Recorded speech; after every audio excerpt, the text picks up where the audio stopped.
All right, we should be live. This is my second time live so far here today. First on Allies to Prosperity, now on the Ninja Cast with a really good friend of mine. Let me mute my phone so that I'm not the a-hole. Today we have Q the Goat Flores, is what we have him named as here. It's Quentin Flores. Many of you know him from the real estate. The Ground Zero page on Facebook. And many of you know him just because, he's been on Real Estate Disruptors. He's been on a lot of other podcasts. I don't know them all. He's been on too many. So we're going to bring him on here. What I expect from you guys, is I expect a ton of questions, okay? I expect a ton of questions from you guys, slinging them at Q here. He's went from, it's been, I don't know how many years now. I think it was like 8 or 9 years in real estate. It's been a minute. Ups and downs, all that stuff, 7-figure operation. It's just crazy, right? But I think what most people know Q as in general is just an amazing go-giver. And that's why him and I resonate so much. Besides the fact we both love anime and we both love video games. So I'm super honored to have him on. So let's go ahead and bring him in here. If I can figure it out. Dude, Q, man, I appreciate you taking the time, bro. What's up, bro? What's going on, Tyler, man? It's an honor, dude. Thank you for having me on your show, bro. Your Ninja Cast. I love the name, dude. This is Got you, awesome. bro.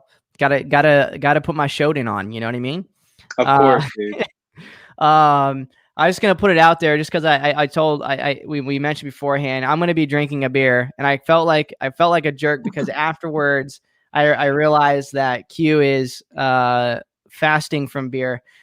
So I already opened it, right? And my daddy told me never to waste anything. So I'm going to finish it, but I'm not going to grab a second one for respect of Q and his purpose and what he's trying to, get to. So McLean says, Q, we got some fires. Let me go ahead and just click these thingies here. This was before it started, but there's Q saying he's honored to be on here. Appreciate you, brother. It's going down at 7. What's up, Zach? How's it going, brother? What's up, Christian? What's going on, man? And Charles Smith, more than Amazon. Q dropped some crazy free value on me when I dropped out of college. It's fucking awesome.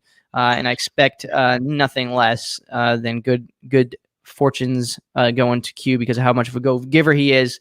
If you guys don't mind, please throw the share button. Okay, smash the share button. Get it on your stories. Okay, put some hearts on there. I got to make sure this is actually shared and live on the Ground Zero page. This is where all your peeps are. So I already got it, bro. It's also marked as an announcement. Let's get it. Fantastic. All right, let's fucking do it. So the way that this works, y'all, is it's the Ninja Cast, right? This is the no BS. Everyone knows how I am. Like, I don't give a fuck what you think. I don't care about your feelings. I care about results, and I care about doing shit the right way. And Q is one of those individuals that fits the bill on that. So we're gonna really dig into him. He's a very transparent dude. So I'm gonna ask him some questions, and you guys are gonna get to hear the answers. Q is gonna throw some awesome value. And you guys, this only is as good as the questions that you ask. So if you don't ask a bunch of questions, then I gotta make stuff up, and I'm not a very good maker upper. So I never did good on tests. So just help us out. And we're going to start off though by learn a little bit about your story, bro. Take us back to before real estate and then how you started getting into it. Oh yeah, man. Yeah. So I was born in Cleveland, Ohio. Yeah, I grew up there for a little bit. I did not know that. Really? Yeah, I was born in Cleveland. I used to okay. live down the street from Bone Thugs and Harmony, right off of East 1999 in St. Clair. And the Bone Thugs used to holler at my mom, bro. So it was bad. Okay. We came down here to San Antonio. My father, he used to be in the drug business. So growing up around that element, it was something that had been pushed on to me. So as I started growing into entrepreneurship, I started selling weed when I was 14, and from 14 all the way to about 21, 22, even 23. It's crazy to tell a lot of people this, but I barely stopped selling weed 3 years ago, literally 3 years ago. And, it trips me out going back and thinking about it because it's something that I've been through for a long time. I love that business. I plan to go back to it one day the legal way. But I grew up here in the west side of San Antonio. As we got back down here, me and my mom and my dad, they split up, and I have my stepdad now. My little brother works in my office now. I have a Love little it. brother who's 16 years old. I'm one of 6 kids, and my mother was an orphan. Her mom gave her up at birth. We don't even know who the hell our grandpa is. Her mom died in a plane crash. So all we know is our mom. So I grew up on the west side of San Antonio around Latin Kings and Latin Crips, and old school Mexican houses, old school Mexican families. And that's kind of been where I've been at. And as I've grown into the real estate industry, after I got done with the weed business, entrepreneurship dawned upon me about time I was about 23, going from 23 to 25. And it was awesome going through the notion, because a lot of times, I think in the beginning, where people, they have childhoods like this, so they have rough coming ups like this, a lot of people, they let things like that define them. But every single time I had a door shut on me, I just, what, let's build that damn door and let's walk through it together. So I mean, I started out in the MLM industry. I was working with Amway at the beginning, which is Okay. crazy. And then from Amway, that taught me leadership and sales skills. And I had about 30 people in my organization at the time. And from Amway, I dropped that business and I jumped into real estate. And I've been doing real estate ever since, man. So, I mean, I'd say between 2012 and 2000, what are we at in 2020 now? It's 2020, just been about a 8 years. huge, it's been 8 years of entrepreneurship in the making, actively real estate investing over the last 5 years that I've been doing this. I've learned about wholesaling, wraps, owner finance deals. We do everything from multifamily investing at the office. We look at land, we look at mobile homes. We're dabbling a little bit in different areas where they're outside of our own market. We do things in Houston and Dallas, San Antonio, Texas. So, I mean, it's been amazing. I got my business partner, Garrett. I met him along the line of this adventure. And he and I, we've been running business together ever since. We worked together for years, and now he's my business partner. So he and I own the company Infinity Cash Offer here in San Antonio, Texas, and we buy houses all over Texas, and we're looking at multiple different types of deals. So that's pretty much the summary of everything. I love it. It's a lot. It's a lot. So, but you aside guys, from getting in trouble a little bit, that game was not something that just got put away. I had to go through a lot of trials and tribulations in that too. But here I am. yeah, you're here, man. It's just a testament to continuing to just push forward, right? And continuing, the more you feed into yourself, the more you feed into figuring out kind of who you are and what you believe in. I'm sure your son, is a huge part of, he's your profile photo now. You and him are in a profile, him and his freaking awesome rock star hair. It's just, it's just life is a beautiful thing, man. Like even in the downsides, like it's just such a beautiful thing. We're in, contrary to like everything that's going on right now, we're in the best country in the world. I've seen really bad countries. Trust me, we're in a really good fucking place. We can be whoever we're one of the only places that you can go to jail and still come out with both of your hands. And depending on, I guess, what happens in jail between inmates, maybe I don't know. I've never been to jail personally, but I do know that the possibilities are endless if you let them be endless. The moment you start letting your past define you, or let it shape you, don't let it define you. You know what I mean? So love it, dude. So let's get into the grit, right? Let's get into kind of that first deal that you had, so people kind of have an understanding of where you were in the very beginning, that first kind of, what kind of marketing you were doing, what kind of deal it was, and we'll kind of start stepping through the last 5 to 8 years. I love this. I think, like, and you know what, guys? I feel like a lot of us are spoiled right now. And let me be honest before we go into this, because back then it was an entirely different game. And right now, guys, there's literally a software for everything. For everything. If you want to streamline a process, you just got to download an app on your phone and boom, you have a business. And I think that a lot of you guys, and when we go back into this, my first deal took me a year and 8 months to close, my dude. It's not because I worked harder than anybody. I'll tell you right now, anybody at the beginning that saw how hard I wanted this knew how badly I was hustling to make it happen. I was literally selling weed to pay for my marketing, bro. I was going to meetups and sitting and like elbow to elbow with all of these cats that had like 15, 20, $30,000 that were ready to invest into learning how to wholesale, and me being the one that was left out because I couldn't afford that 5K upsell or that 10K knowledge. And you see, back in the day, there wasn't anybody on YouTube that was talking about wholesaling. There wasn't even really any entrepreneurship that was being talked about. YouTube used to be filled with nothing but funny videos, weed, dick, and fart jokes. And that is what populated the entire internet. If you went Yep. onto YouTube, it's because you wanted to watch funny videos. And now you go onto YouTube, it's like everybody's talking about the next move to make. Everybody's talking about the, how to wholesale, how to buy flips, how to do owner financing. And it's because knowledge is so readily available. I feel like at this point, if you're in this business in 2020, it has never been easier for you to be successful with the amount of resources that are out there. I even created a YouTube channel for that, but at the beginning, I was doing nothing but driving for dollars, and I was writing down the addresses, and I was using different tools like White Pages. I had a White Pages subscription to find people's phone numbers so that I could cold call them. And I did that for a literal year, guys, before I just, I said, you know what? I'm going to document my journey. That's what I'm going to do. And it was in 2015 that I actually went live on my phone, and I can pull up my first live that I ever did. It's so horrible, by the way. And like legit, I don't even think live was out yet. I just recorded myself talking into my phone. And I told everybody, hey, how you guys doing? My name is Quentin. I buy houses. And then I posted it to the internet, bada bing, bada boom. Next thing you know, some lady called me. And somebody, like a bunch of my friends shared my video, and some lady called me. I went to her property. I put it on contract. It was almost a retail lead.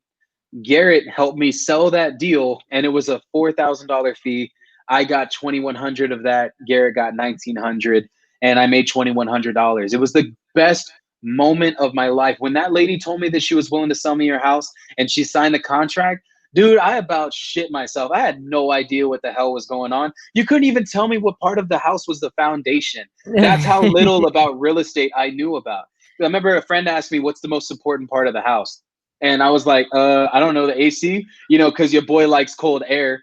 And I found out, that it was the foundation. I didn't even know that was the limit of my real estate knowledge at the beginning of my career. But I knew how to work hard, and I knew how to go out there and get what I wanted. And back then, if you wanted to drive for dollars, you'd have to, write it all on a piece of paper. Somebody would have to be your wingman, jotting down the addresses, and you'd have to remember what street you were in. Nowadays you got apps like Deal Machine that are just like, it's so streamlined. It's like the hustle and the grit is totally out of it. Those strategies today are still things that we do in our business. And I think that right now it's never been an easier moment for anybody to just jump in and dominate. Because back then it was like wholesaling was the thing that nobody wanted to know. Like everybody wanted to know about, but nobody wanted to talk about it. Like I'd be like, yo, oh, you're a wholesaler too. The guy would be like, yeah, man. Yeah, we wholesale. Like it was a drug deal. Like we're in a dark alley or something. Like, come on, man. It was too. If you go back on like the Bigger Pockets threads back in, the mid 2000s, like everyone is like, they're like, that's illegal. Like there's very few people that like gave it a blessing. So yeah, dude, that's crazy. So how much weed did you buy with that $2,100? That is hilarious. I went and I bought a full pound because at the time I was getting pounds for about $2,000. That's hilarious that you would even, as a businessman, I respect. As a businessman, I know you had to have reinvested that. Bro, that was it was the only thing that I could think of, and when I made that $2,100, to me, it was an opportunity for me to put it back into that business that was still funding my entire real estate business. Because at the time, I couldnn't get a job, I'm a felon. So as I've tried to like get forward in life, it was like the hardest thing for me to do to get a job. So, I mean, I had to do like side jobs, and I had to go out there and I had to grind for people. I mean, I would put up windows, and I would do demolition, where I'd go into house, not like full blown like concrete demolition, guys. I mean, like I'd go inside houses and I'd do some demo work. We had to knock down walls. And I mean, bro, I was hustling. I was fucking hustling, man. I was willing to do whatever it took for myself because I wanted such a better life for me and my wife. I love my wife a lot. So for me, it made sense no matter what I was going to do, that I was just going to put my all into this and make it happen, But you're right. I put it back into that business because that's all I knew, and I kept on doing it over and over and over again until I was able to build up the capital where I could say, I don't need to do this anymore. So I love it. That's freaking awesome. So, that's funny. One of my first deals actually came from a free method too. More or less was Craigslist ad. So, uh, I love it. I love it. I love it. Okay. So first deal, $2,100. You're still, still slinging dope at the time, really you said up until like roughly 3 years ago. yeah. So like, what happened after that though? Like, I mean, like, how did you end up progressing into like starting to close more deals? Did you like ever switch Oh, over to be an agent, or did you, like you said, you did that for the first year, but like what yeah, happened yeah, after yeah. Oh yeah, bro, for sure, man. So I mean, once I made that $2,100, everything came full circle. It became real to me that I could do this business. And I felt like after I got that check, man, I walked out. I'll never forget it. I was driving a Ford Focus at the time, my dude. It was a 2006 Ford Focus, and I loved that car so much. It was all dented up. I ended up selling it a couple years back. I wanted to keep it for monumental, for monumental purposes. This was the car that started it all. I still have a photo of that car, by the way. But I wanted so badly to make this happen. I decided that, you know what, this is real. I got out of the title company. I wanted to make sure it was real. I slapped myself like 3 times just to make sure that I was looking at real money that was made through real estate investing. And I got into the car, and I'll never forget it. I put on Corn, Got the Life, and I'm screaming the lyrics at the top of my head, and I'm just like, I'm so in that moment, bro. And I think that for a lot of people, when they get to this moment, they don't hold on to it long enough, man. So look, if you're watching this right now and you're striving to get your first deal and you close your first property, whether it be next week, a couple of months from now, years from now, whenever that may be, bro, hold on to that moment because it lasts a lifetime. It really does. And I just remember like screaming out like, man, ain't nothing gonna stop me. I got the life, and it's one of my favorite songs. You guys should check it out. I love rock music. I'm a metalhead. It's what I do. So after that moment, I decided to go all in. I invested back into the opposite business to fund my normal business. And at that point, I realized that Facebook was the platform for me as an individual. And I sucked so bad at it at the beginning. Right now it seems like I'm very like straightforward. I'm comfortable with being on the camera at this point, and now like, but it wasn't always like that though, and back then, getting into the social media space, I feel like joining all these different social media groups and creating flyers using my phone. And what I had was a phone, so I was just putting ads out everywhere, and I was posting on all these Facebook groups for real estate investors. I was going to networking events and I was learning. Next thing you know, the deal started closing more often. You get what I'm saying? And I started building traction. I wasn't tracking KPIs and I wasn't tracking company growth processes and procedures and systems and different things that are like a part of my business now. I just knew that if I worked very, very hard, that I could get X amount of money from this business and that there was no limit on it. You know what I'm saying? So Right. I'd say that between the first time that I closed my first deal, bro, and then going into where I'm at right now, that entire like level of growth seemed like, and I call myself a man of many mentors. I was never taught by one person. I was taught by multiple people. And because of that, I wanted to diversify myself into separate types of niches.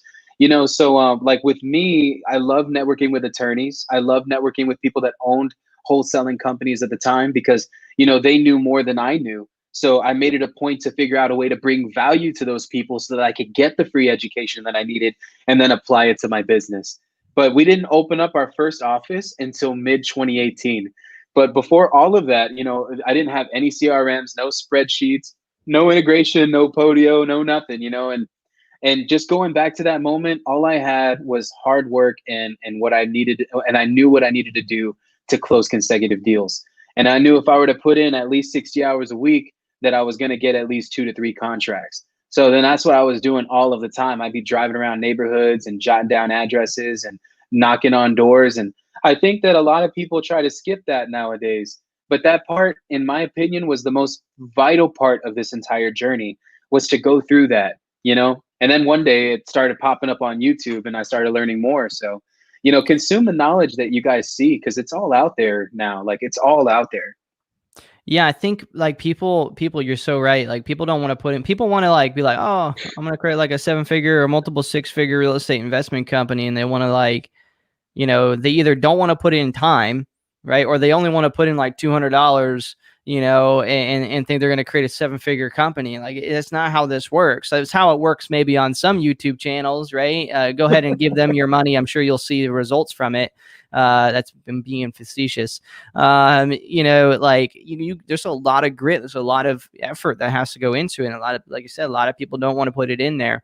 They see things and they assume things, and not to say that getting your first deal has to be like this huge ordeal. Like if you just do the really simple process of just simply asking someone if they want to sell their house, like you said, put on Facebook a video saying, hey, I buy houses, and boom, all of a sudden, wow, weird, you get results. It's like you got to put in the effort, and simply, if like people always ask that, like, okay, well, what do I do? Like, I feel like I got to do this, that, or the other. I'm like, okay, well, what is the step that is essential in order for you to move to the closer to getting a contract? They're like, well, I haven't like even asked anybody if they want to sell their house yet. I'm like, okay, well then why don't you just ask people if they want to do that? And they're like, well, because I don't know how to like fill out a contract yet. I'm like, okay, well, that doesn't make any sense. Like if you haven't even done like the first thing, like you can't learn, to run if you haven't learned how to walk yet. Very few people can. Okay, it's actually possible. Like there is kids that actually do run before they walk, right? But to assume that you're one of those people without putting in the effort is kind of naive. So let's see what kind of questions we have here, if there is any. I see there's some stuff here. Let's go Q. Yo, what's up? If you guys can click on the StreamYard thingy at the top in the description or something, so I can see you guys' name. What's up, Jalen? Q the Go Flores. Already seen all those ones. Tyler looking professional. Definitely Air Force. That's funny. That's hilarious. I was actually very, very greasy when I was in. I was a maintainer. We don't have very good uniforms. I consume that knowledge like I consume In-N-Out. In-N-Out's disgusting. It's Whataburger. I don't know what the In-N-Out shit is.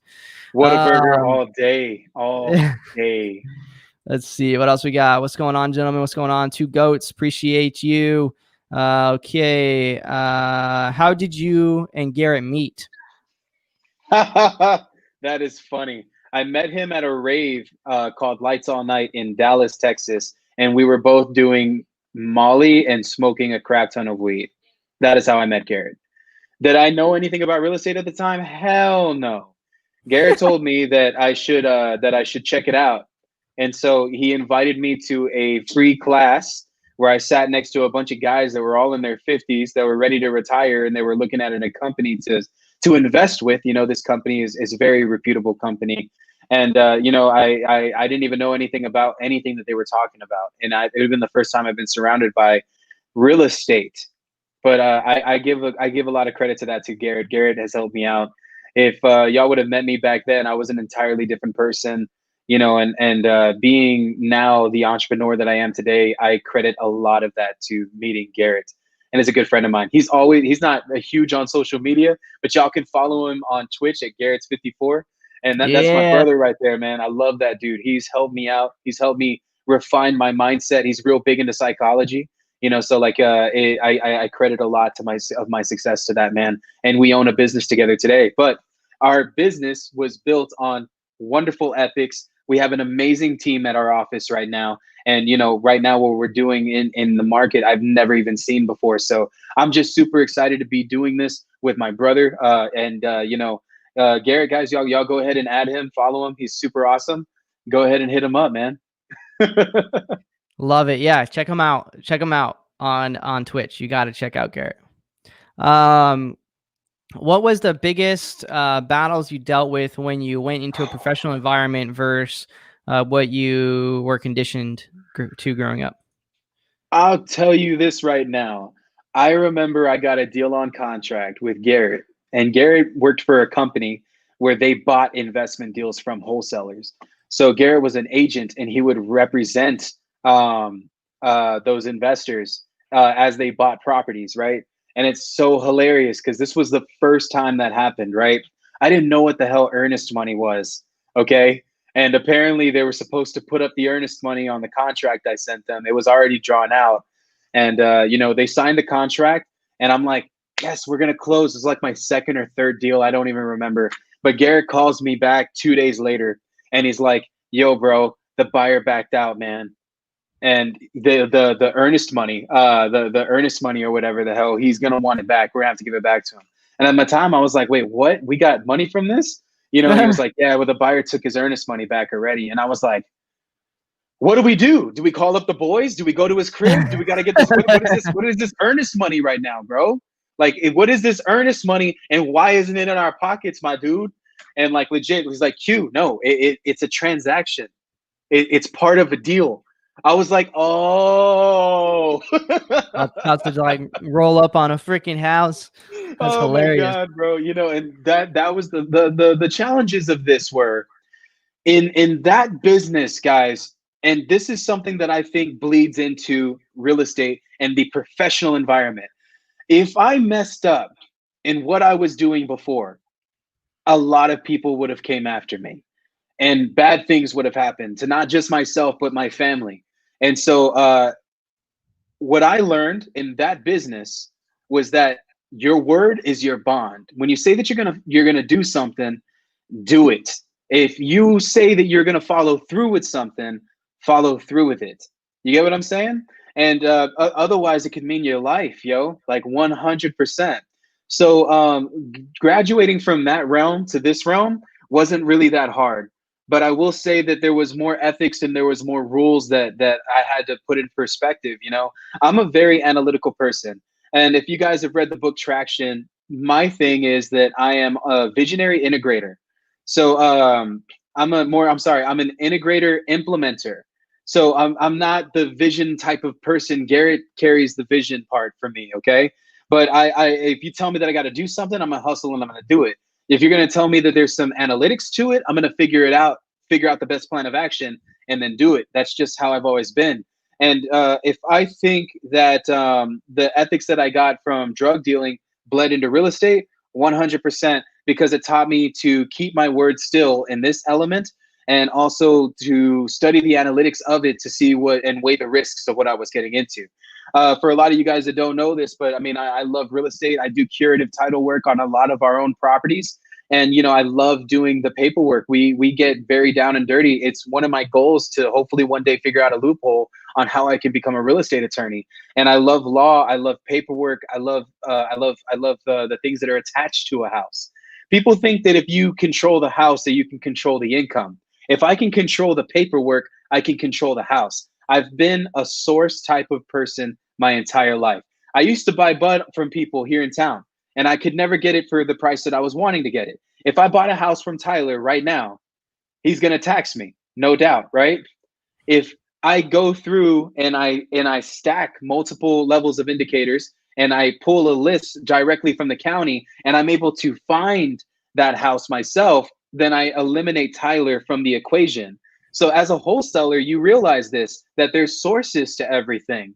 I used to spend $300 to $3,500 per pound of pot that I would get. And then I realized that if I went to California, I used to get my stuff from Long Beach, California, that I could get it for $900 a pound. And with the amount of money that it would cost me to bring it to Texas soil would be about $500 plus per pound. I was saving $1,500 to $2,000 per pound that I would buy. So the reason why I decided to go to California was because I wanted to get to the source. So for me, when it comes to lead generation in my real estate business, I go directly to the source. So that's my courthouse. Those are my online systems. Those are my databases. Those are the data providers that we have. And, we go to the source. We go to the source. We pull everything fresh. So I learned a lot selling pot. I learned to keep my word 100%. I learned to follow through with the things that I was doing. And I learned how to be resourceful. And I think that's what a lot of people can gain from this, is how to be resourceful, because your creativity as a real estate investor is what's going to get you to different levels. Yeah, the resourceful thing is a big one, man. I mean, just It's an amazing. That's why, people always think that college degrees are for the education. That's not true. It's the show that you were able to be resourceful to come up with stuff. That's why engineering degrees are, you teach a foundational stuff and then you go do nothing at all the same of what you did through college. It's really just, building those habits. You didn't do the engineering degree. You did the life degree, right? And you figured out how to take the talents that you had, put it into place, be resourceful. And a lot of people, we get it all the time, right? People message, be like, well, how do I find information for incomplete data? Like, I don't know. Like where's the data? Where's the data from? Like, where is it located? Where's the one place that everybody can find any information about a property, period? You don't know that answer? Cool. Well, Google it. People are so quick now to ask for the information because it's so easily available that they're not building this habit of being resourceful, right? Mm-hmm. You have to 100. Build that habit internally. If you don't build that habit, that's why, like, in the REISIF community, a lot of times I'll just say, this is available somewhere over here.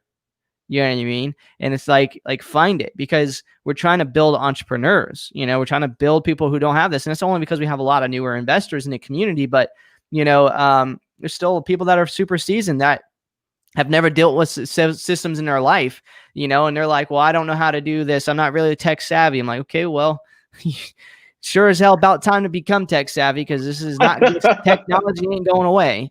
It ain't. It's part of everything that we do, man. And I think that a lot of people need to learn how to maximize these things, no matter what age group you're in, what generation you were born into.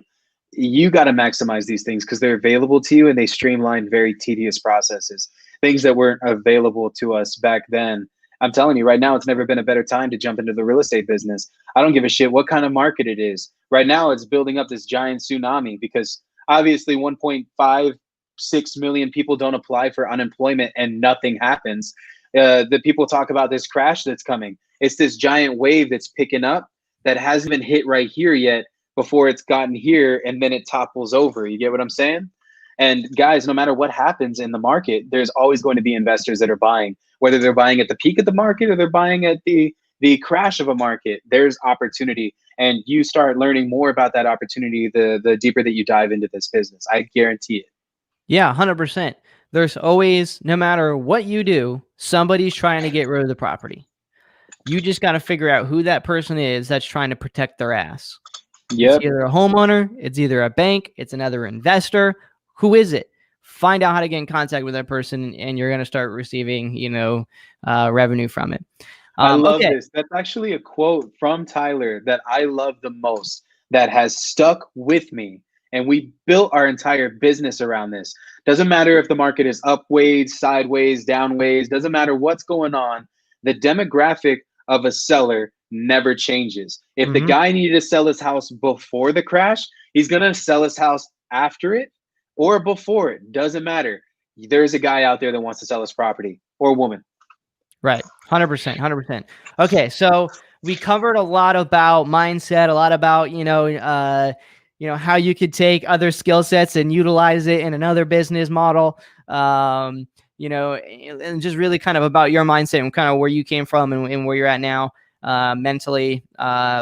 Let's dig more into what the last year and a half of your business has looked like, right? You put it out there before, before your, right around when your first real estate meetup event happened in San Antonio. And then you hosted the actual event. Was that 2019? Was that last year?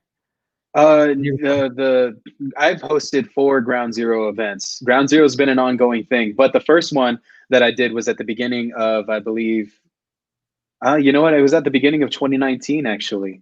That's when I did my first Ground Zero event. And then a year later, literally on the date, I did the actual convention. Oh, right. It was in like February, wasn't it? I can't remember. Yeah, it was in February. I couldn't remember. This whole COVID thing got my head all jacked. Oh, bro, for real. Once we hit 2021, the clock should just go back one more year. Yeah, so we can figure this shit out. Okay, so let's take it back just a full year then, early 2019. Okay. What direction did your business go in? Because at this time you had an office. Like, what were you thinking this business was you wanted to grow, and then what was it, and then how has it changed over the last year? Bro, I'll be honest with everybody watching this. At the beginning, it seemed like I knew everything that I was talking about. I got a lot going on. Don't get me wrong. I've been investing in real estate long before I ever had a social media presence. And I barely started documenting my journey 2 years ago. And bro, that shit right there is probably one of the craziest things that I've ever done, was document my journey. And let me tell you guys right now, right? At the beginning, I did not have it all figured out. People get so like, oh my God, this guy, he has everything going on. They got the Lambos, they got the image. This dude got an office. He got a bunch of people on his team. Dude, I had no idea what the hell I was doing. I just knew that if I was going to learn, I had to just jump straight into it. And because of this, at the beginning, guys, the structure wasn't fully there.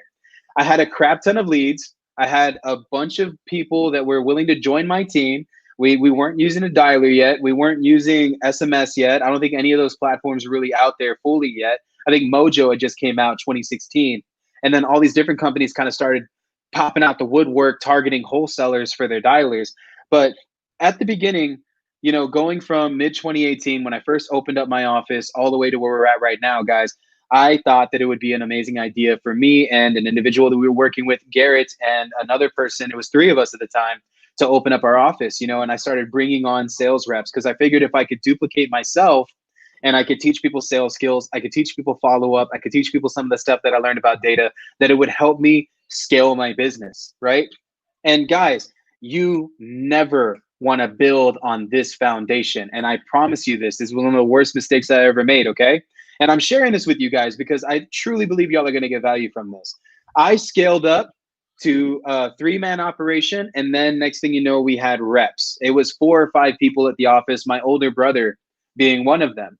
We had no promotions. We had no real sales structure on how the flow of a lead went from A to Z. There was no standard operating procedures for our leads. I would pull lists all of the time. And just to get the new leads, I would pull 2 of the same lists every single month, and I'd skip trace the entire thing over and over and over again. And it wasn't until I met Tyler that our business started to take off. And I got to give this man a lot of credit. Tyler's helped me out with my business tremendously. This isn't a huge testimonial video, but I'm going to talk a lot about how Tyler's lead generation course and REI SIFT has played a huge role in our growth as a company, as well as investing into some mentorship that Garrett and I had. Garrett brought it to the table and we both took it. And I want to go over this with you guys because I think this is imperative, right? You cannot build a huge team, try to gain a bunch of traction, thinking that that's the move to make because everybody else is making it. Get an office, get a bunch of dialers, and get a bunch of SMS blasters and hit all of these leads at once, because you're going to burn through all of that data when you don't have structure. And guys, at the beginning, it was great. My first team, we call it Team One. Team One was 5 people. We had a crap ton of people that were making a lot of money. We were giving up the majority of the profits to people that weren't even fully invested into our company. We had entrepreneurs joining our organization. Nothing wrong against you guys that are watching this, because all of y'all are entrepreneurs that are watching this, right? You need to search for intrapreneurs, and there's a difference between an entrepreneur and an intrapreneur. I'll tell you guys about that here in a little bit.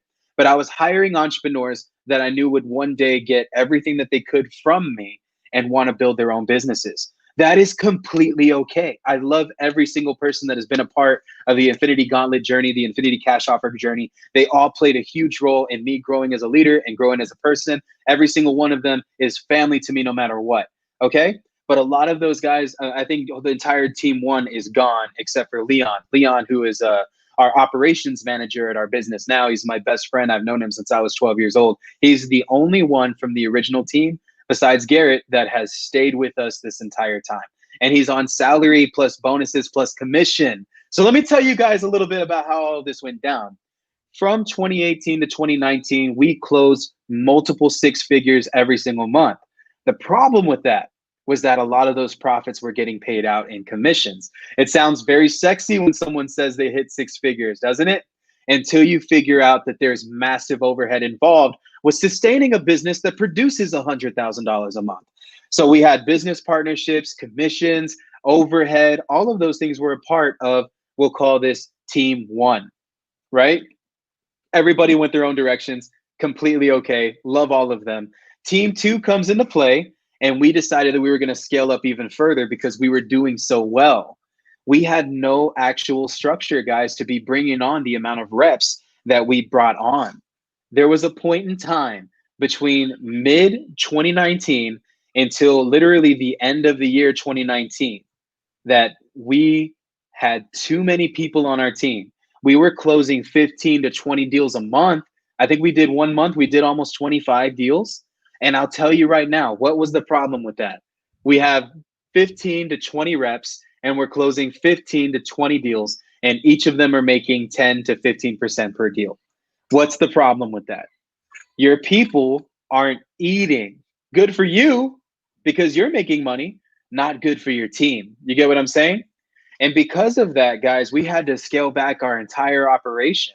We realized that we didn't have enough output on leads and marketing to handle the amount of team that we had taken on. And because of that, a lot of those guys had all went different directions. We couldn't keep employees to save our lives. And a lot of them just went off to go do their own thing. Respectively, that's what I would have done.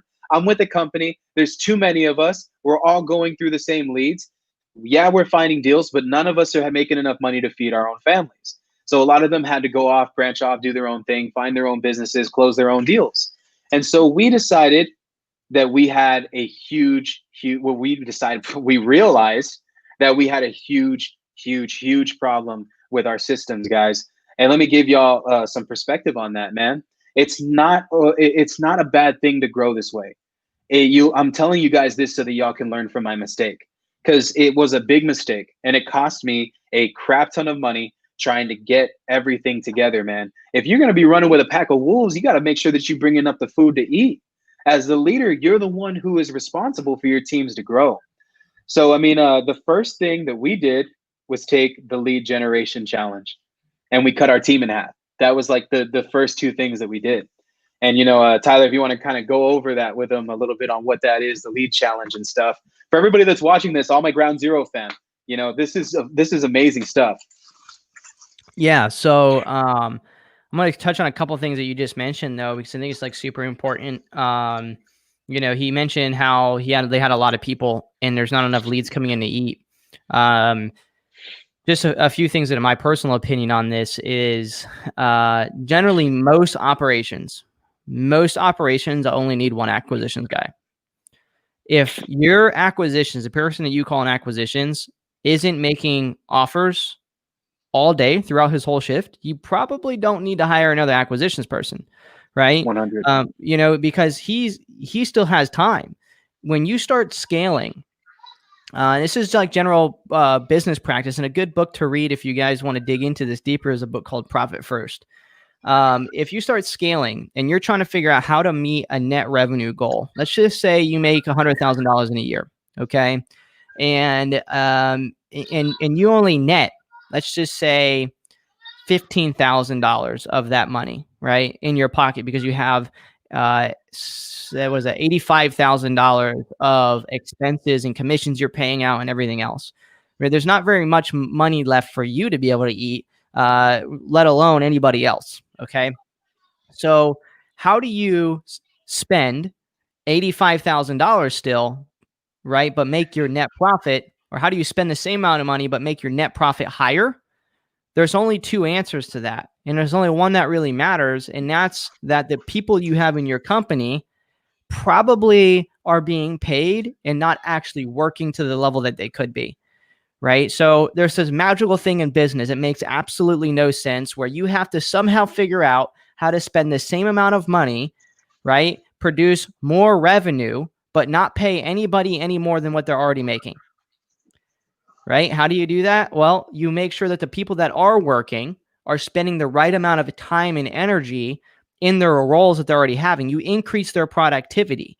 If you can't do that, then you have to fire them. Mm-hmm. The shitty thing about being a leader, right? You have to get rid of them or you have to fire them, because generally speaking, like I said, acquisitions person, if they're not making offers all day, then you need more lead gens, more people for him to make offers to. You don't. The answer is not producing, hiring more acquisitions to make more offers. The answer is figuring out, well, is my acquisitions making enough offers as it is? And then you just take that and you step it back and you really break apart each individual role in that way, which is essentially what they did.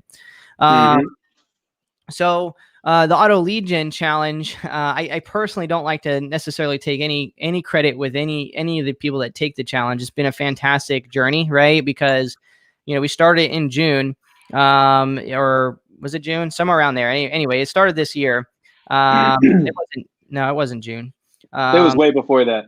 Yeah, I forget when it was, but so many of them already. Yeah, it's been nothing but chaos, right? For me, because I was doing them all live. But anyway, the Auto Lead Gen Challenge is really a entrepreneurial boot camp mixed in with a real estate master class kind of thing. We walk through the quarterly goals. You can't start a journey. No one starts trying to get to a fitness goal without knowing where they're going, right? If you're going to go and you're like, for example, let's just use the alcohol thing, right? Q didn't decide that, he wanted just to stop drinking alcohol. He set a goal of what he was targeting to stop drinking for a distance in time as his very first thing. Maybe it start off at a week, right? And then start off, okay, I'm going to go further. Or maybe it start off at 50 days. Maybe it start off at a year. Maybe it start off at never, right? Who knows, right? That's for him. But that goal is still set. Most people, they start a business and they don't set that goal, and then they don't figure out what it's going to take to get to that goal. So the Auto Lead Gen Challenge, the first couple of days is figuring out what is that goal, right? Giving you standard practices on, okay, this is about how many leads you're going to have to figure out how to get that goal. Then we figure out, okay, well, let's remove the bullshit, because you're probably saying that you're doing stuff and you're trying, but you're really not. So we break down time, right? Where's your time being spent? Is your time really being spent where it should be, right? And then we break down money. We remove all excuses on why you can't afford to do this business. We see where your money's going, both personally and both in your business. We break it down and we show, like, wow, hey, why are you paying for this product if you can't even afford to skip trace that? Why are you paying for this? Why are you paying for that if you're not even cold calling? Why are you paying for that if you're not even actually taking the time to go drive? So we remove all the noise. So you just focus on one thing, and then from there it delves into more of the how to actually track KPIs, how to understand data, where to get data. It's literally like from start to finish, how to start a company. By the start of the third week, you actually have campaigns running and you're generating leads. And many people generate their very first deal, in the challenge, or drastically reduce. On average, each challenge group reduces $10,000 a month cumulatively in marketing costs, increases and closes deals. So it's a really awesome thing. That's about all I'll really say about that. I think I love it. No, bro, honestly, I think you hit every single major point. And look, we invested into mentorship as well from a guy that knew jack shit about wholesaling, because the fundamentals of business, guys, is universal across the entire map. So, bro, I'm going to go ahead and I'm just going to start dropping bombs if you're cool with that. Yeah, do it, man. I like fire. This is stuff Garrett and I paid $15,000 to learn. I'm going to give away just a little bit of it for free right now.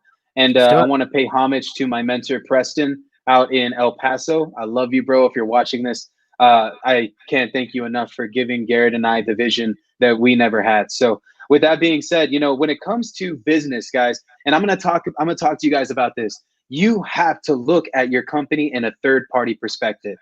Like, have you ever played a game where you're looking at your character and you see the entire environment around him? That is your company. That is your business, right? And a lot of people, they operate their business straight from what they see with their own their two eyes, and what they feel with their own heart. You got to be able to remove yourself from that equation to look over this business with a sound mind, a clear vision on what you truly want for your company, and a true purpose outlined. This is called OPA. Okay, guys, we went over this with Tyler the other day. This is outcome, purpose, action, right? And so, guys, your outcome needs to be defined. What kind of company do you want to be? What is your company's mission statement?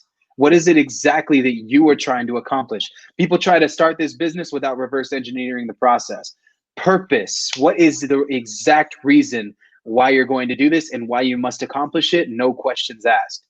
Action. What are the actionable steps that one has to take to get from A to Z? And I'm going to go over all of these things right now because I think that they're imperative. And I'm going to share my screen with you guys for a second so that we can go over this together. If you don't mind that I share my screen real quick, Tyler. Do your thing, bro. Okay. Can you see my screen? Yeah, let me add it to the stream. Okay. So guys, we decided that if we were going to scale our business, we had to figure out a way to separate, which was a insane amount of work that had to be done. Most of you guys that are watching this video right now, you start your company and you're wearing every single hat that is defined in this little graph that I created for my team. Actually, I didn't create it. My VA created it. He's amazing. He's phenomenal. He actually went through the lead gen challenge too. That it would be a smart move for everybody that's watching this right now, okay? So with that being said, guys, you have to be able to take your business, define exactly what it is that makes it tick, whether you're doing nothing but disposition and you're using that Kegley method that they're teaching out in Phoenix, or you're doing nothing but acquisitions and all you're doing is finding houses. You're doing nothing but lead management and you're trying to see how you can create everything all at once. Define what your role is and what resonates with you, because that's going to be the thing that you're never going to delegate. And you got to choose what that one thing is that you know that you excel at, because that's going to be the thing that you're going to have to define later as you start creating roles in your business, okay? Number one, guys, for all of y'all watching this right now, I want you guys to pull out a pen and a piece of paper, and we're going to go over this together. I want you to write this at the top of the paper. Say, what is my role in my company? Question mark. For you guys that are watching this right now, pull out your phone, pull out something, type this at the top, write this at the top. What is my role in my company? Okay? And after you're done watching this, I want you to start drawing that out and defining it, because one of these days, when your company is a public company that is traded for millions of dollars on the stock market and everybody is buying shares of this company, you're going to have to sell that role to someone. And that person's going to have to either take over it, or you're going to get bought out of it for massive amount of money so that you can go out and build out your portfolio or whatever it is that you want to do with your life. Because I truly believe this business is just a gateway to where you want to go. So we separated our company into 7 parts, and it starts right here on the yellow tab, lead generation, okay? Once you master the idea of how you pull leads, you move on to the next thing. This is where REI Sift comes into place. REI Sift comes into place for us on both lead generation and marketing plans. We use this platform to coordinate our data, to plan our attack, to target our leads, and to manage the amount of money that we plan on spending on marketing. Okay. So with that being said, once you pull leads, there's a system and a process for that. Once you do your marketing and you choose what type of campaign that you're going to do, there is a system and there is a platform for that. Once it moves to acquisitions, these are leads that are getting funneled through from the leads that you pulled and the marketing plans that you created. Your acquisition team is closing them on the front end. However, they don't get all the kills right up front, right? There's shit that leaks through. That data that leaks through needs to get put into a lead management software where you're able to transcribe your results, able to see what is a performance indicator in your business that you need to key in on. You get what I'm saying? Then it moves from lead management, boom, you get contracts. It goes to disposition, which is an entire job. It is an entire position. And then from disposition, as buyers are lined up and your company is producing revenue, goes into transaction coordination, which is the paperwork and the tedious labor that you have to do to close a deal, which needs to be delegated, and then moving into revenue management. Revenue management is understanding where your business is at, guys. The number one reason why most businesses fail, and I'm gonna stop sharing my screen real fast. Okay. How do I do that? I'll just remove it. There we go. The number one reason why businesses fail, guys, is because they don't know where they are. That is the number one reason why. You have to get honest with yourself on your money situation. So we included revenue management into that giant circle that I just got done showing you guys today. That circle that I just showed you is a wholesaling business, and it could be used for anything. But that is one part of a giant plan that Garrett and I have. We have a 10-year plan to create a wholesaling company that runs on its own, that's nationwide, and then a title company for me to somehow become an attorney. That's just one of my dreams. I'm going to figure it out. And then to also create our own title company, our own construction company, our own development company, our own land. Everything is going to be part of the Infinity Cash Offer banner. That's my 10-year plan. Have you guys even thought about going that far yet? What is it that you want for your business? That's why OPA is so important. So every single one of these things, right, is a role that we have defined within our organization.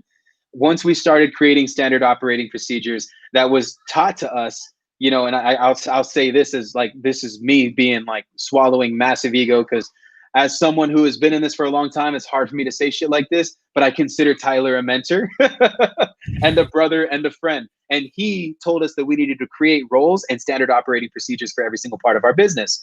Define what it is that you do in your company and define what you do greatly, okay? And once you go through the lead gen challenge, you'll start understanding more of these things that I'm talking about. But every single role that I just defined in this business, we have a position for on our company. We went from having 20 people narrowed down to 11 people that we can depend on. That includes our team in the Philippines that we have that are part of the Infinity Cash Offer banner that streamline all of these process and automate all of these systems. Every single part of this little circle that I just showed you guys, from lead generation, marketing plans, to acquisition, disposition, all these things have what's called the 6 Ps, guys. Write these down: price, product, process, price, product, process, promotion, people, place. Price, product, process, promotion, people, place. These are the 6 things that make a company tick. And no matter where you're at on this circle right here, you're going to have that type of situation. Price: what do the leads cost and how much are you trying to spend on them? What the place? What is the source that you're pulling them from? Is that source a reputable source? The product, the quality of that data, is that data sound? Does it work for your business? Promotion: the people that are running that specific part of your business for you, are they being compensated accordingly? The people that are involved, does this resonate with the people that you have that are running that role for you right now? You see what I'm saying? You see how all of these P's take place in every single part? So guys, once you apply the P's to every single role that you have in your business, you can start creating the automation process of it. Define your role in your company. CEO is great, but people get paid to be CEO. People think like they wear the CEO shirts, right? And they're like, yo, CEO, that's it, I'm the boss. Bro, you're just a high paid employee, straight up. If you want to be above CEO level, you're looking at your business as if one of these days someone's going to take it over for you, or you're going to pay someone to manage it for you so that you can go off and build on the next business whenever you decide to get bored. But guys, separate your roles, right? Define what it is that makes your business tick. Apply the 6 Ps to that concept, and next thing you know, you can start scaling. But do this before you scale up, because that's how a true foundation is built. Love it. I feel like that deserves a money ninja, so we're going to pop the money ninja.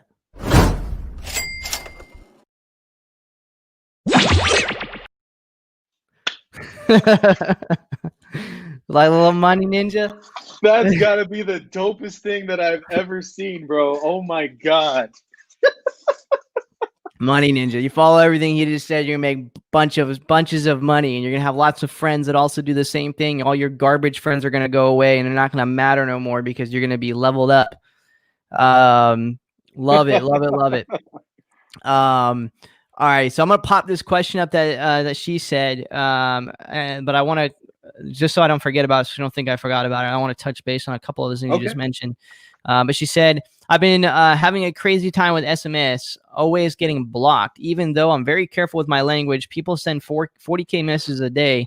If someone's sending 40,000 SMS messages a day, I guarantee they're blowing money more than they're making. I send 500 and they get blocked. Help. And who do y'all use for text messaging? I put it in the chat. I think both of us use Smarter Contact. Yes. So definitely check out my boy Adam, Q's boy Adam over there at Smarter Contact. He's part of my software mastermind, and I know he's worked with Q's team, and he's also worked with my team, and they have a lot of really awesome things coming. Oh, bro. It's a crazy combination of how the stars align so heavily. I'm really good friends with a lot of people here in our local San Antonio community, our real estate community that we have. We all are a very tight knit group. Those of us that have businesses where we run teams, and I feel that resonates so happy with me as well. When it comes to business and doing business with people that I trust and love, man, I'll tell you right now, Adam serves a lot of the people here in San Antonio, and so does Tyler. And what I love about these guys over all of these other platforms that I've been introduced to, and believe me, as someone who's considered a guru, influencer, affiliate marketer, or whatever the fuck you want to call them, I don't care anymore.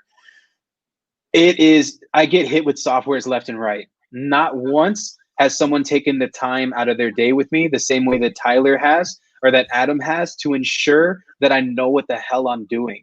And, they don't leave their customer base in the blue. And I think that that's one of the things that I appreciate about REI Sift and Smarter Contacts so much, is that they take care of the clients, and they actually care about what you're doing in your business. I talk to Tyler every single day, literally. The guy is annoying as hell, but I talk to him. Q. Oh, God. I love it, dude. I appreciate it. Okay, so moving on to some of those things that you just mentioned, right? I always tell people, like, if you die today, something I mentioned it when I was on Max's podcast in 2018, I think it was. He had asked me, I forget what the question is he asked me, but I remember my response because someone brought it up to me on another podcast a couple months back. And my response was that, like, if I died tomorrow and my business isn't still producing revenue for my family, then I didn't do them justice, and I didn't create a business, right? My whole thing is that every step and every move that I make is a methodical move in order to make sure that I'm building a business, not just some, company that isn't really a company, but realistically, you're self-employed, right? There's a big difference between being self-employed and owning a business. You have to work your ass off and find the right people to be in the right positions for your business to honor you the capability to be a CEO. And if you're not willing to put in the time and put in the sweat and literally, I think it's like Tomb Raider. There's quite a few movies out there where you literally, you cut your hand, you got to squeeze the blood into the floor, and then it goes around and it unlocks the vault, right? And you think that that's your business, right? You're just dripping blood into it until it finally unlocks, and then the fucking gem comes off and you can grab it, and now boom, I'm a CEO. If you're not willing to do that, then you probably need to go back. No insult to people that flip burgers, but flipping burgers, something that doesn't require a bunch of mental activity besides flip, or something like that, because you're not going to last very long. You have to have the grit. You have to have what's needed. It's so much. I believe in this so much, that mindset, the systems that you outlined, that I think his name was Preston, outlined to you guys. Hey, Bobby, does he have a pirate hat on? No, oh, no, that's a pumpkin head. A pumpkin head. Do you want to say hi? What's up, Bobby? Come on, dude. You got my skateboard running off. I'm a skateboard dude. Hey, this is my helmet. Skateboard demon? Oh. He's a skateboard dude. Oh, skateboard dude. What's up, man? Say, what's up, dude? I can't hear them. Oh, he said, what's up, man? They're in my ear. Oh, I want to hear them too. You're so smart, man. What's up, dude? What's up? And what's your name? My name's Tyler. What's your name? That's Tyler. He was talking like a robot. Oh no. I think your connection went out for a second. Yeah, he was talking like a robot, huh? Say what's up to everybody. What's up?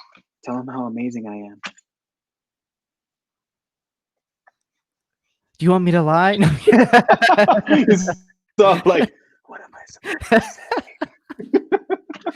I love it. You're good. All right, Bubby. Go play over there, okay? I'm not. Here, give me the headset. Wait, bring it back. It's in your hair. Give it. 1 second, boss. You're good. Bubby, give it. Give it to me. And now he's taking off with it. Give it to me. Hurry up. Give it to me. Oh He's my like- God. This has been the special guest on Ninja Cast. Ninja Bubby. Cast special guest. How to if you guys want to know how to troll Q, take some notes from his son. There you go. Can you hear me now? I'm switching it. No, I can hear you now. We're good. We're good. right. Sorry, I wanted That's funny. to meet everybody. No, I love it. I earlier today when David's cat came out, because David's cat, George has his own Instagram and everything. I had, we introduced the cat too. Not to say that Bubby's a cat, but what's his actual name? What's your name? What's his name? You're going in and out, brother. Your audio. Can you hear me? Now I can. I think I can. Okay. All right. So, fam first, broski. Exactly. 100%. Hi, Bobby. I think your audio is still going in and out. Is it really? Yeah, it's like you sound like a robot. Can someone put in the chat if I still sound like a robot to them too? Can't be me, bro. I'm running this dope internet.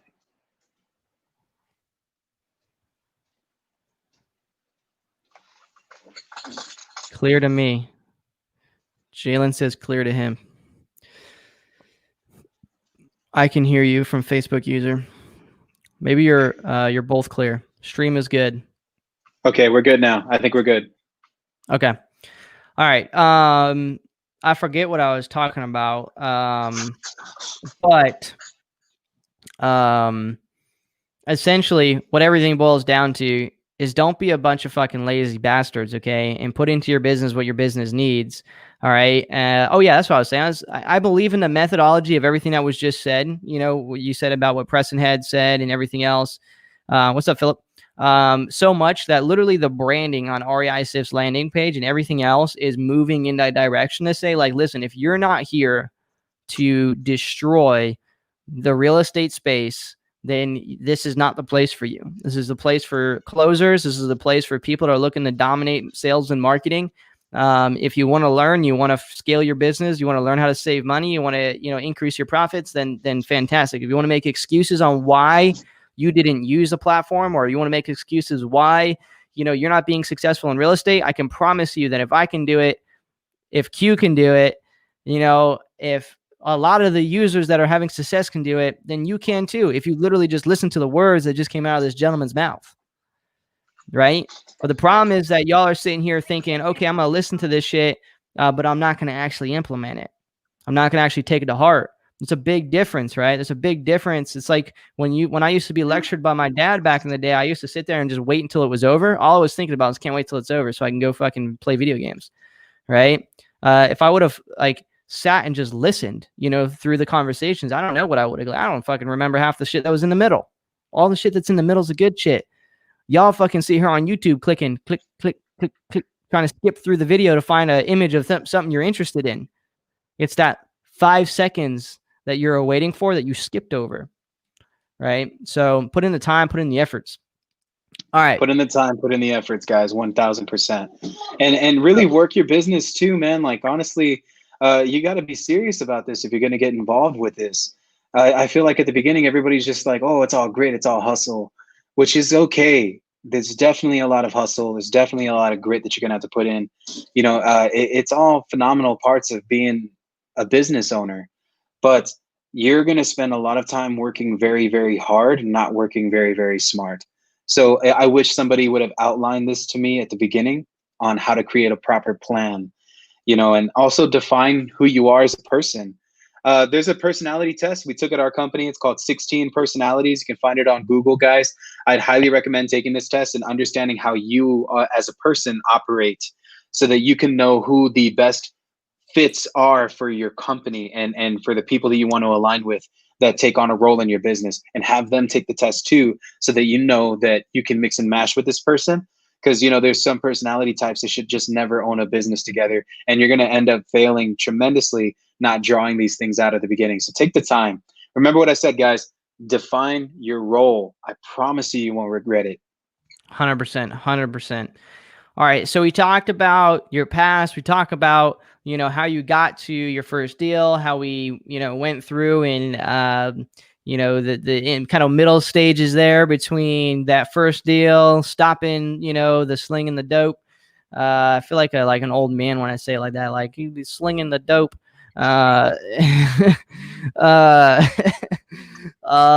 Anyway, so, and then we started talking about how you kind of had the realization over that last, from late 2018, mid 2018 until, later on in 2019 on kind of where your business is at versus where it needs to go. You made a bunch of adjustments. You got a mentor out of El Paso, I think he's out of, right?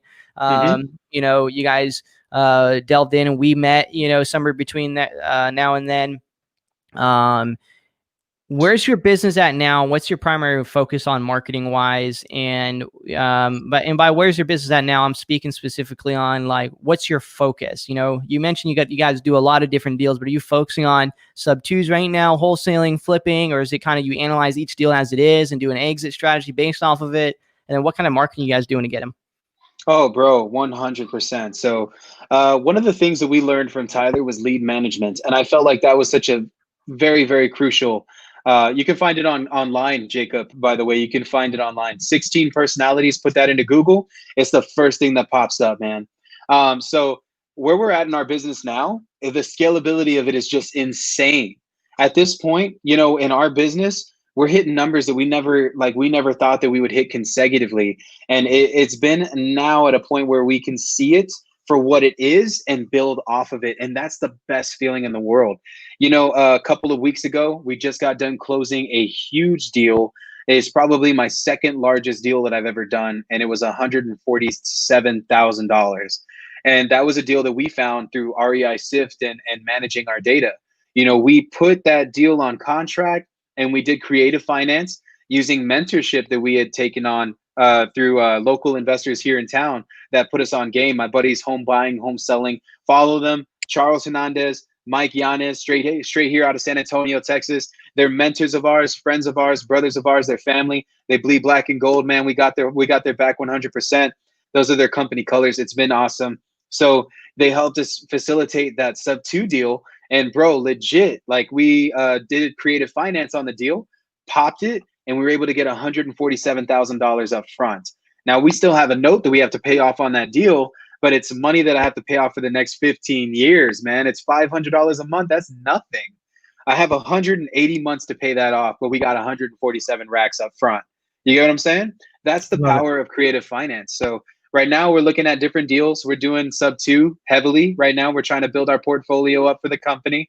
Garrett and I just got done selling off one of our rental properties. And, we're at a point right now where we're really working on our business. And it's such a relieving feeling, guys, to be able to look at your company and know where it's at, know the numbers, know the growth, know where it needs to be. And everything is trackable. We have a full-blown team in the Philippines. I have my friend Ralph, Rubel, Karen, Katrina. They're all on our team right now. They help us automate all of our back-end systems, like the lead gen schedules that we have right now and the Podio to automation, CRM automation stuff. We have all of that now to a point where Garrett and I can show up and we can work on the company. And that's the best feeling in the world. And we have team members that are closing consecutive deals now. And that's got to be the best thing in the world now, that each one has multiple closings, enough to feed their families, enough to take care of them, enough for them to be entrepreneurs and know that we can grow with our company.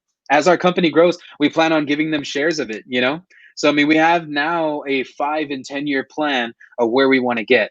5 years, multi-billion-dollar organization. 10 years, we have monopolized the entire game of real estate, opening up different parts of what Infinity Cash Offer has to offer. So, it's just been an amazing journey, Tyler, to be honest, man. I'm just super thankful for the people that I've aligned with and the people that we have on our team right now, because everything's so streamlined. It's definitely not where I was at 2 years ago when I was building up. We were closing deals then, yes, but now we got a team that's closing deals. Who just gave us an angry face? You mother. I don't know. Robert Garland. Why'd you give me an angry face, bro? Who? Robert, did you mean to do that? You got beef, bro? Uh, You got beef, Rob? I have no idea who that is, man. Nah, I'm just playing. Dude, it's amazing what can happen in 2 years of dedication, bro. I literally am mind boggled on, where my friends, where you, being one of those friends, where I'm at, dude, it's just, dude, like I said in the very beginning, life is such a beautiful thing, if you let it be. And in 2 years can quite literally change your life. 6 months can change your life. Dedication can change your life. And if you've done what you've done in 2 years, just think about, what the last 2 years has been. And if that same amount of energy, the same amount of knowledge, and you're freeing up time and you're optimizing the whole time, like how much more compound you'll be in 2 years. In 2 years, you might hit your goal, and then you're like, fuck it, let's move our 10-year plan to a 5-year plan. It's just crazy what's possible. And you guys are living testaments to that. Don't know how it happened. Oh, Robert. That's okay. I was just playing. I always do it. Anytime I get an angry face, don't feel selected out, even though you were. Only Heart reacts in Tyler's podcast. Yeah, only you do Heart not react, angry. guys. I will call you the fuck out. Settings, insane goals to get there. Time to grind harder than ever. 100%. Mentorship is critical or crucial. Charles, Michael, and the whole HBHS team are good people. They're such amazing people. All health go out to Charles and Michael holding down the fort over there. It's just such amazing people. Okay. Y'all, we've taken up an hour and 60 minutes of Q's time, his night. He's got shit he's got to do, I'm sure. So let's get a few more questions in for him. We kind of went start to finish. We know what his plans are. We know where he came from. We know how he utilized, his previous experiences to kind of mold him into the kind of entrepreneur he is now. We know how Garrett was really kind of this really annoying person. I kind of, unlike me, I'm not annoying at all. Garrett's the annoying one. He really had no play or part in Q's, exposure into real estate. He probably just played league the whole time. That's, I think, what he did. I'm being super facetious. Garrett's along the whole way. HBHS is the bomb. Man, we just learned so much. I can't even remember everything we learned. It was a lot of shit. Okay. So let's get some questions in there. And let's get Q on his way. Q, how's the new office coming along? Tyler, for some reason, your audio went in and out, like right at the end of whatever it was that you just said. A question was, how's the new office? I don't know why it's like skipping for me, bro. Maybe I should leave and come back, or does that work? Can I do that? Maybe. Can you hear me?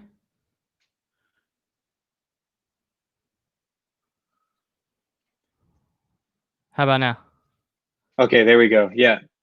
Probably just lag spike. Bubby's probably on And mic. it just went back to being a robot. Oh, no. I don't know what the hell's wrong with it, man. I'll put up the questions. You answer them. Oh, okay, cool. Q, put us on to you and the HBHS team. You guys are the most legit set of mentors I've come across in the REI game. Appreciate you guys. Oh, yeah, man, for sure, bro. HBHS, dog. Those are my homies right there. I love those guys. The entire team, man. I've known some of the people that are members on the team for a long time, and I'm just truly grateful to work with them. And nowadays, with the deals that we do in our real estate market, they're buying 2 of our houses out in Somerset right now, so that's fun. Love it. Whoa. Speaking of crazy kids. Okay. Jacob says, where do you feel like your business would be without your business partners? Gary had no part. Man, look, I have one business partner, but I have multiple colleagues that are in my inner circle right now. And to be honest, man, I probably would have made a lot of bad decisions. If there's one thing that I give Garrett a lot of credit in regards to the business, is he's always stopped me from making stupid decisions. And like with me, I'm very impatient. I'm the impatient entrepreneur. So when it comes to being an impatient entrepreneur, you don't really take the time to think about processes and systems. And Garrett has really spent a lot of time on my mindset to help me see more long term and to help me be more patient. Like today, my boy was, he was walking around the conference table. He knew that there was something wrong with me, and I was so impatient. We're having such a phenomenal September, and our October is looking to be an amazing goal setting month for us, goal hitting month for us.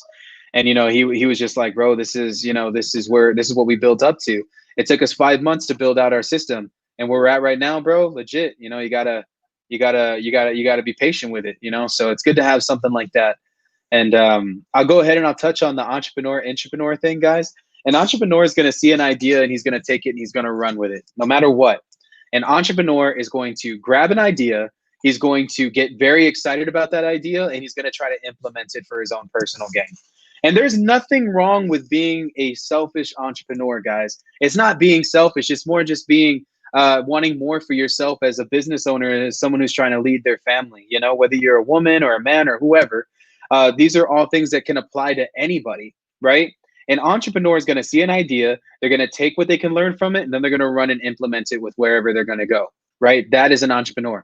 Entrepreneur is somebody that sees a long-term vision for themselves, not someone that sees a long-term vision for other people. And that's okay too, because a lot of people, they just want to be the boss, and that's just the quality of an entrepreneur. I'm an entrepreneur. I am one of those people. However, you got to learn the difference between an intrapreneur and an entrepreneur, because they both have different systems. An entrepreneur is keen on taking the majority of the risk. An intrapreneur wants to work within a company to mitigate that risk and use the company's risk to excel as a business owner. And guys, I learned this in the book, Your Next 5 Moves by Patrick Bet-David, where he talks about the value of being an entrepreneur. Entrepreneurs can make more money intrapreneurs can make 10 times more money than entrepreneurs. I see it all of the time. There was a guy in the late 80s, his name was Steve Ballmer. Steve Ballmer started out as the 30th employee to be hired by Microsoft. This man worked the system all the way till 2000. He was employed by Microsoft for 20 years, and in the year 2000, with shareholdings that he got from the company, Bill Gates stepped down as CEO and Steve Ballmer became CEO of Microsoft.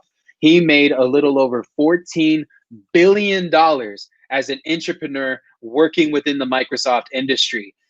He stepped down from CEO in 2010, and with the shareholdings that he was given at the start of the company and his position as CEO with the commissions and bonuses and everything that was involved with that, in 2014, he bought the Los Angeles Clippers for, I believe, like $9 to $15 billion. He bought the Los Angeles Clippers. And he's an entrepreneur, still employed with Microsoft, still works with Microsoft, still has his shareholdings within the company. And he worked a company system to become a billionaire in this business. So you, as an entrepreneur, you need to find people that are willing to become entrepreneurs and grant them promotions, grant them positions with the company, grant them shareholdings, equity in the business, so that they can grow with you as a business within the company, holding the same company banner of Infinity Cash Offer or whatever it is that you have for your company. That's an entrepreneur. That's someone who sees the long-term vision. A lot of people fail trying to turn entrepreneurs into intrapreneurs. Don't work that way. The person needs to be 100% okay with eating shit for several years to make it happen. Entrepreneurs often make more money than entrepreneurs when they plug themselves into an entrepreneur system that's already going. You get what I'm saying? That's why defining the roles and creating the processes is so important. So 100% agree with every bit of that. I also really like the banner terminology, by the way. Mm-hmm. And the whole idea of that comes from years of playing Halo. Yeah, right. There you go. The idea of having, a entrepreneur making more than entrepreneurs is really, really true, because generally an entrepreneur, they build their businesses and then they take a salary, not near as much as what the company makes. The difference is that they now can step away a lot more than the entrepreneur. And that entrepreneur, generally I always tell, our guys is like, listen, you should be making more money than I am in a salary, 100%. Because you're doing all the work. I'm just putting all the pieces together. I just get the benefit that I get to work on other things to build another stream of income while you're still working on building this business that you believe in. What about tasks that your VAs handle at your data other than data pulling? Everything. Dude, the VAs handle everything. Yeah. Everything. And that is how we've been able to free up our time, guys. So, I mean, I have a couple of my VAs that are watching this stream right now. My friend Rubel, my friend Ralph, and my friend Karen. I always tell them, when you hold up the Infinity Cash Offer banner, you're not considered a VA to me. You are not considered an employee. You are considered a paid team member, and that's how it stays. These people are a part of our company growth. They've helped us streamline all of our processes. So our VAs handle all of the lead gen automation. They handle all of our KPIs. They also handle our company books. They tell us the amount of money that we're spending and the amount of money that's coming in, the amount of money that we're putting on marketing so that we understand what our cost per lead, cost per deal, cost per contract is. They help us understand all of our data too. They do the data stacking for us and data management side of the company as well. We've had 2 virtual assistants go through Tyler's Lead Gen Challenge, and it's at a point now where they can replicate it and teach VAs within our organization how to automate that so that they can move on to different parts of the company. So each of these people is on a salary. They get paid X amount of money. And not only that, there's promotions involved as well. And we're very, very heavily invested into the environment of which these virtual assistants can work. And, the environment is everything. An employee will leave if they are not in the correct environment. So, we show them all of the things that our business does. We are fully transparent with the amount of money that our company has and the way that we're operating and the amount of promotion that we're willing to give out per levels and tiers that are hit within our company and goals that are met as a whole. You get what I'm saying? So, I mean, our VAs literally automate every single process of our company, and there's only 4 of them. We have 2 of them that do cold calling. I have one of them that's really like a team lead, and she's the one that oversees both of them as far as their project goes. I have Rubel, who manages all of our integration between all of our marketing platforms and Podio. And I have Ralph, who's now automating disposition, which is awesome. One of the problems that we had in our company where people were taken off with our buyers list. So I said, you know what, fuck that. We're keeping the buyers list in-house. We hired a virtual assistant that could help us out with that. And he is literally streamlining the disposition process where all of our houses are getting sold same day now because of our buddy Ralph. And, Ralph is also helping us out with other things in our business to streamline and automate tedious processes. That is what our virtual assistants are doing right now. Guys, one thing that I look for in people that join my business is innovation. That is the most important thing. I don't look for a VA who's just going to do their job.